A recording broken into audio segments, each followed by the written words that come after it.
Surya 45 RJ Balaji இயக்கத்தில் நம்ம நடிப்பின் நாயகன் சூர்யா நடிச்சிட்டு இருக்க படம்.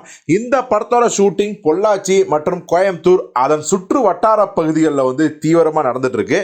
இந்த ப்ராஜெக்ட் ஒரு ஷார்ட் டைம் ப்ராஜெக்ட். ஆனால் அதே சமயத்தில் ஒரு ஜெய்பீம் மாதிரியான ரொம்ப ரொம்ப காரசாரமான அரசியல் களத்தை கொண்ட ஒரு படமாக தான் உருவாகி இருக்குது.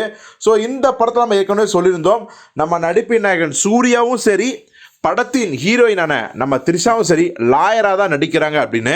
இதெல்லாம் மீறி இந்த படத்தை இன்னும் எத்தனை நாளைக்கு தான் சூர்யா 45ன்னு சொல்லிட்டு இருக்கிறது, இந்த படத்தோட டைட்டில் என்ன அப்படின்னு ரசிகர்லாம் தொடர்ந்து கேட்டுக்கிட்டே இருந்தாங்க.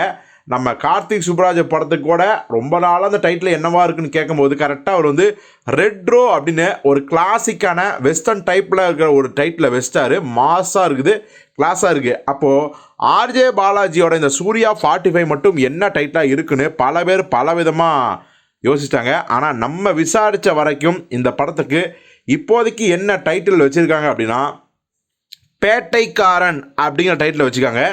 பேட்டைக்காரனா அப்படின்ற ஒரு ஆச்சரியம் இயல்பாகவே நமக்கு எழுதுது. ஏன்னா சூர்யா அவர்கள் இதில் லாயராக நடிக்கிறாரு.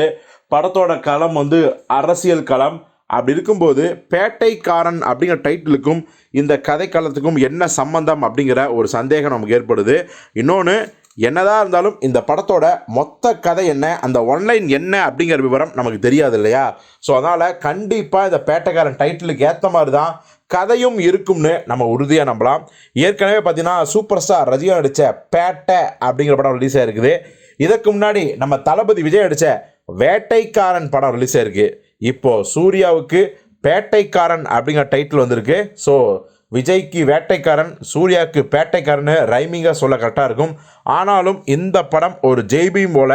அது மட்டும் கிடையாது, ஜெய்பீமில் பார்த்தீங்கன்னா சூர்யா எந்த ஆட்டம் பாட்டம் கமர்ஷியல் எலமெண்ட்ஸாக கிடையாது. பட் ஜெய்பீம்லேயே நல்ல நல்ல கமர்ஷியல் எலமெண்ட்ஸாக இருந்தால் எப்படி இருக்குமோ அப்படிப்பட்ட ஒரு படமாக தான் உருவாக போகுது இந்த பேட்டைக்காரன். ஸோ யாருக்கெல்லாம் இந்த பேட்டைக்காரங்கிற டைட்டில் பிடிச்சிருக்கு அப்படிங்கிறத கமெண்ட்டில் சொல்லுங்கள்.